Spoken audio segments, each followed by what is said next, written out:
Hey guys, Jeff here. Getting old's hard, right? You feel it in your bones, you feel it in your muscles, if you have them.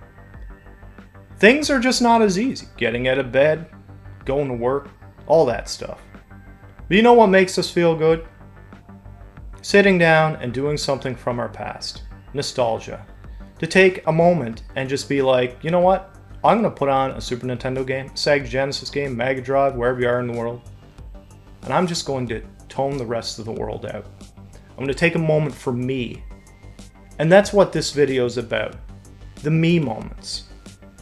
So what is it about retro games that gets us hooked? Well, for me, it was the experience of growing up, having my friends over, playing Super Mario Kart as a tournament, doing all of these things where it was about community.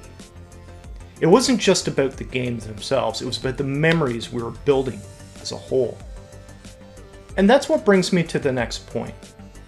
Games feel a little emptier now, right? Even your Final Fantasy 3 or 6, depending on where you are in the world, doesn't have that same impact. And why is that? What changed? We got older, sure. The game hasn't changed. The reality is, the games were linked to the memories you had as a child, which you're fond of. So without that childhood component, the games themselves don't have as much impact. Well, how do we change that? Take a moment of reflection. Look at the game. Read the manual. Do whatever. Pop that game in and play it like you did when you were a kid. Enjoy it. Don't try to speed through it. Enjoy it. Explore. Sure, you know where to go in most of these games. Sure, I get it. So do I. But when I take a moment and I pause the game. I listen to the music. I close my eyes. I embrace what the game is. It's a different experience. It almost gets me there, guys. But I'll tell you what gets me there the most.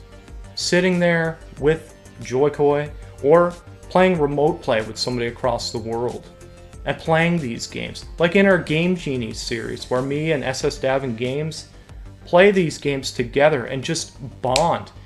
Me and SS Davin, we never grew up together. But I feel like I had that common experience. Like I did grow up with him. Because when I play a game with him, it brings me back right to that moment where I was sitting on the couch with my friends playing video games. So yeah, do video games have the same feel nowadays? Probably not. Maybe they do for you.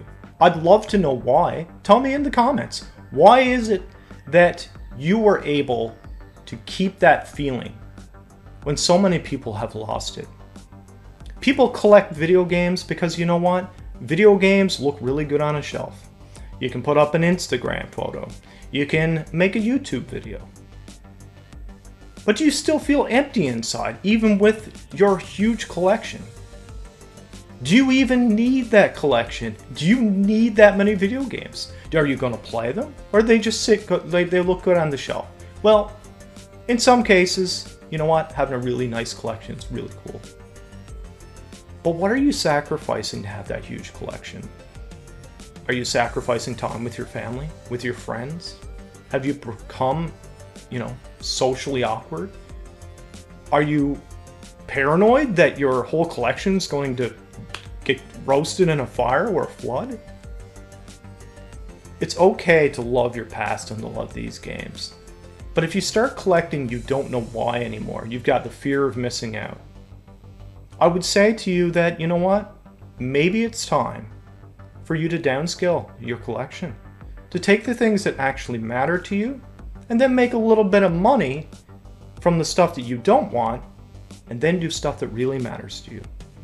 I love video games just as much as you guys. I struggle to find the time. I don't know where I get the time sometimes. I might get like 2 or 3 times a week max to play a video game. So I have to pick and choose, right? Which ones do I pick and choose? I'm always picking and choosing pretty much the same games, right? A new game comes out, like say Elden Ring, when it came out last year, I played that a lot. But I find myself going back to Super Mario RPG, to Chrono Trigger. Tears of the Kingdom was great, that was a new one. Played through it once, haven't touched it since. And that goes for everything. Like, there is a point where your collection gets so big that it overtakes your life. So what I'm trying to tell you guys, from me to you, honestly, downscale your collection to what you need it. If you want this big collection, you're happy and you've got all the things going on in your life, and you're spending lots of time with your family and your friends, and you're doing what you want to do, and you're getting out there, and you're working and you're doing all this stuff. Fantastic. You're part of the minority. You're in the 1% for sure.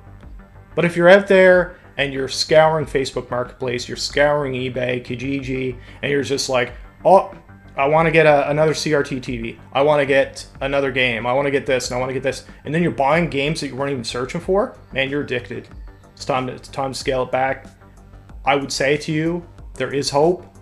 Just look at the games that matter to you the most. Play those. The rest of it, listen, the market's always going to be there. Sure, prices are going up, but you know what? Wages are going up, technically.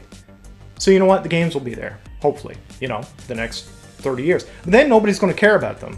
The reality is nobody's going to care. Nobody's going to care about your huge retro collection anymore, because it's just going to be like, you know what? Who cares about the biggest 8-track collection in the world? Nobody cares, right? So you know what? Play the games for you. Play the games for you, but don't buy the things you don't need. Save your money, folks. You can save it. There's lots of ways to do it now. There's the mini systems, which are fantastic. There's, you know what? There's emulation.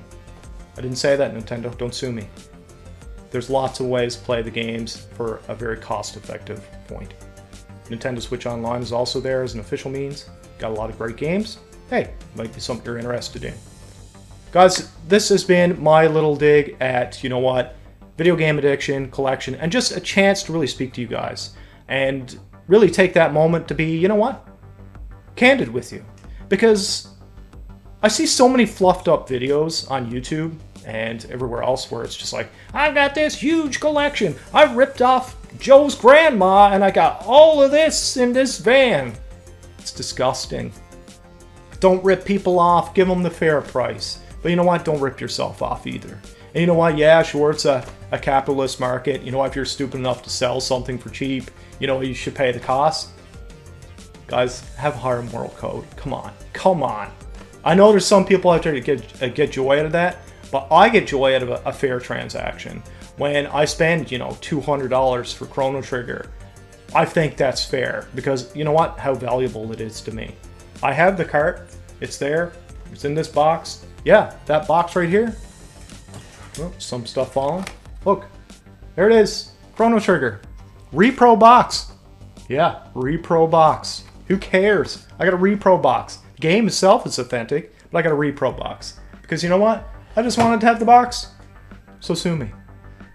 Guys, that's going to do it for this one. If you like this, drop a like. If you'll listen this long, thank you. My God, you got patience. How did you do it? How did you do it in the world of YouTube and TikTok and everything else? How did you make it this far? I don't know. But if you did make it this far, here's what I'm going to tell you to put in the comments. Put down Purple Monkey dishwashers in the comments, and nobody's going to understand why you put Purple Monkey dishwashers in there. But hey, I will. We'll see you next time.